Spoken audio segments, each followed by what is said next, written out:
Hello guys and welcome to my channel. My name is Jesper Offersen and today we are going to talk about how you can live a little longer and look good at the same time, of course. One of the things, if you are reading a lot of scholarly articles about health and stuff like that, you might have come across something like glycine, the amino acid glycine, or I would say glycine, but I guess Americans or English people, they would say glycine. We have spoken about glycine a little bit before, in the sense that we were talking about something called betaine, and I have betaine here. This one here is the normal glycine, as you can see up here, the normal amino acid, and this one here is betaine, as you can see up here. Here it doesn't say betaine, it says trimethylglycine, and the reason for that is that when you have glycine, then you have the normal amino acid, and then you have betaine, which is trimethylglycine, and there on that one there is 3 methyl groups attached to the glycine, and that's why it's called trimethylglycine. Now, they both work in the body in various ways, and in order to live longer, you need glycine, and the reason for that is that if you look at very scholarly articles, which I will link to in the description box below, there you will see that as we age, glycine sort of accumulates in our cells, and that is not good, because we would like glycine to be broken down so that it can be used in the body for the various processes that are going on. Now, glycine you might know from something else as well, which we have spoken about before, and that is collagen. So it is a very important part of collagen. Now, here we are not talking about collagen. We will talk about collagen another time again. But here we are talking about the aging process. So how does glycine work in the aging process? Well, it is so that as we age, our body becomes less and less good at doing various processes.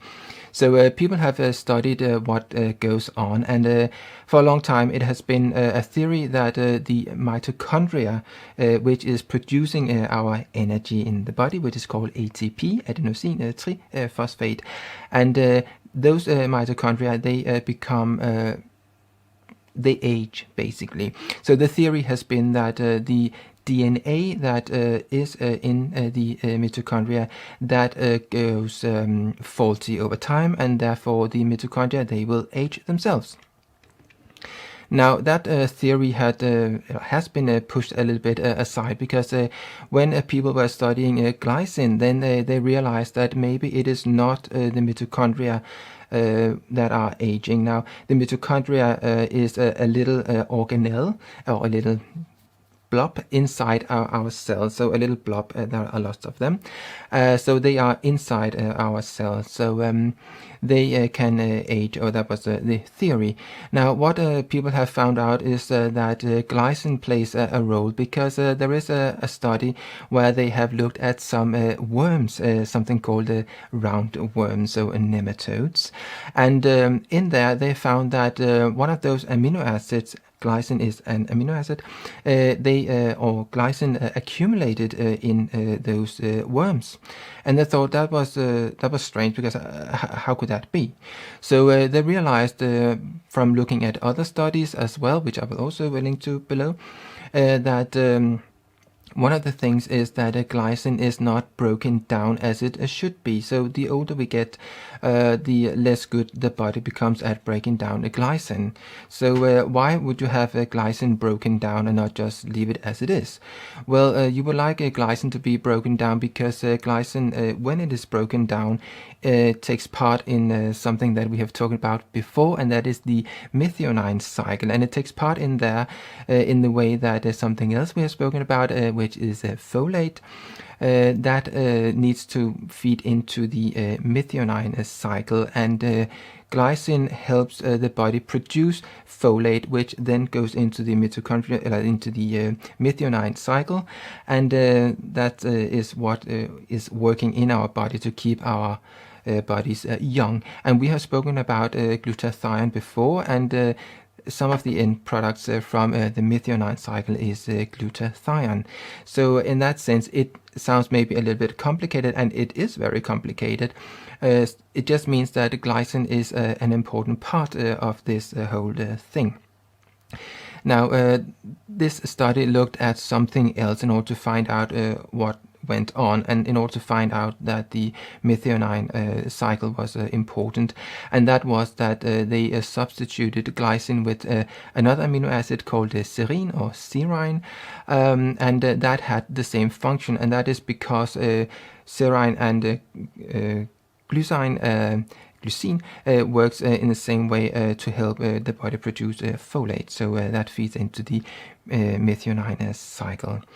So there was various studies, and one of the studies looked at aging human cells, and they found that if they had young cells and they had old cells, then they could actually make the old cells work as young cells just by supplementing with glycine. So that is obviously nice to know, but also it is a study that was done in a petri dish, so in a lab. So it wasn't done on humans as such. So it will be a different thing when you are supplementing with glycine through your diet as a supplement. Because it would have to go through the digestive system, and that could pose all sort of tricky issues as well. So what you would like to know is how much glycine should you take? Well, in the study with the worms, they looked at something called a concentration of about 5 to 500 micromolar, and that is not that much. It is actually rather a low concentration, and if you look at what there normally is in a human normal diet, there would be about 2 grams of glycine. So what I take at the moment is a lot more than those 2 grams. But how did I come up with taking the amount that I take? I looked at another study which they talk about in this study as well, about the worms, and that was done on mice. So again in a lab, and it was done on a lab mice, and they said that they used a concentration of 8% of the diet was consisting of glycine. So I would say that sounds like rather a lot, and I would think that they don't mention it, what I saw in the study, if the mice had any sort of a bowel discomfort. Because if you take too much glycine, as when you're taking other amino acids, if you take too much, you can get some issues with the bowels. And you can get maybe some faintness or whatever if you take a whole lot. So it doesn't really say much about that as far as I saw in that study done on the mice. So I thought 8%, that is rather a lot. And also in the study with the human cells, it was a very high concentration, which meant that it was so much that that would not be possible to take. But when you look at the roundworms, it doesn't seem like it's that much. So I figured out that if you take glycine in order to become maybe 20 or 30 or 40 years older, you might need a whole lot of it. But if you are taking glycine just in order to have a better time while you are here, maybe you don't need to take that much. So I figured out that I take a scoop like this, and I take one in the morning, and I take one in the evening. But how much is there in a scoop like this? Well, there is about 5 grams in that one. So if you buy I use bulk powders, which I have spoken about before, and I don't have anything to do with them. It's just at the moment where I find it to be the cheapest. And it comes with this sort of small, stupid little spoon or scooper.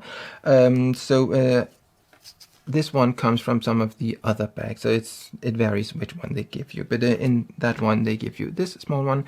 So how much of this one is there in this one? Well, there is about 4 of these small scoops, or 4.5 in this one here. And with this one here is about 5 grams. So that is what I take in the morning, and I take it in the evening as well. And have I started to live longer? Well, I don't really know, because I can't really test that, really, can I? So what I have noticed instead is that I have seen on my skin that it starts to become a bit more firm, a bit more plump. And now I say this a lot, that when I take various of these amino acids, I see a difference. And those amino acids that I have spoken about before, I continue to take.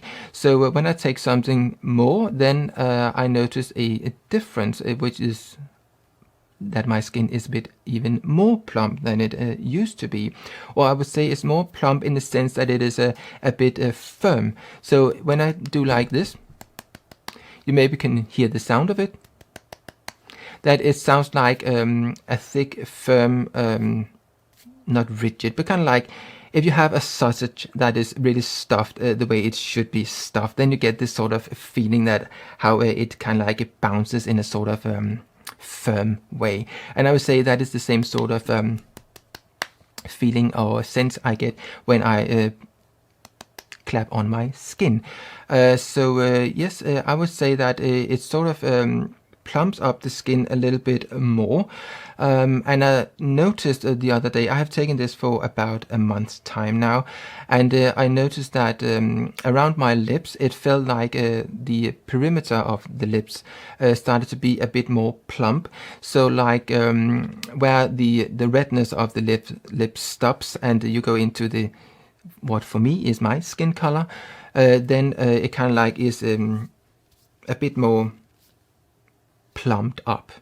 So that was just something I noticed the other days. You know, when you're looking at yourself in the mirror every day and like looking at everything you can, maybe for way too long, then you notice very slight differences. So I would say that when I started to take glycine, so this supplement here, then it had definitely a positive effect on my skin. Something I am trying at the moment is to take a little bit more to see if more benefits will happen. But I will say that going into taking maybe the double amount, you should maybe be a little bit cautious about that.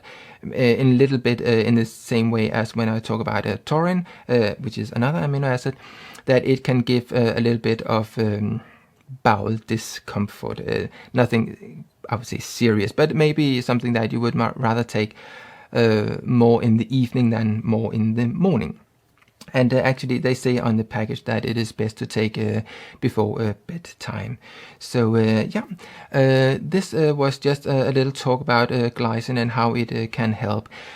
Obviously, I will not know if it will make people live longer, but I just feel that when you are reading the scholarly articles and when I see the effect on myself, I would say that it has a sort of a positive effect. So the study done on the roundworms, they conclude at the bottom that they think it would be a really good idea to look into how it will affect humans. So make a study in vivo on humans, and they say that already it has had an effect on people who has some other issues, which you can read about in this article below, where they say it's some human studies has already been done, but they have not been done on if people are going to live longer, but some other benefits that have been of that. So so far I am taking it as like a supplement, but I am of course also trying it out on my skin. So I'm using it in my skincare at the moment, and I will make a video and tell you how it went with that, or how you can use it in your skincare regime. Glycine is something that doesn't really cost a lot, and it is something that is very important in general for the body. And the difference between the trimethylglycine that I spoke of in the beginning of this video and glycine is that glycine is the end product of trimethylglycine. So when trimethylglycine is taken up by your cell, it is firstly used in the cell, and then it goes into the mitochondria, where it is the the end product of that will be glycine. So trimethylglycine is also produced in mitochondria, but that is produced from another amino acid called choline or choline. So it is a little bit complicated, but the issue with living longer is that these enzymes that are needed for glycine to be broken down, they are kind of like their activity is reduced as you get older. So when you're taking glycine, then it seems like what is happening is that the body realizes that there is actually a lot of glycine present in the body. So the body better switch on those genes that are producing the enzymes that are breaking down glycine. So it tells me that what is happening is that when a lot of glycine is produced inside the body may not recognize that as such, but if you are taking it as a supplement or through your diet, then the body starts to see that, oh, there is actually glycine present in the body, so we better switch on those genes that are producing the enzymes that are breaking down glycine. So just to come back to the mitochondria and the DNA in our cells, then we have the DNA in our nucleus, which is the kind of like general DNA, and then there is the DNA for the mitochondria, and that is the DNA that people thought was aging the mitochondria as we get older. And it seems like if you are taking glycine, then you're switching on those enzymes that are breaking down glycine. So again, it's a little bit complicated.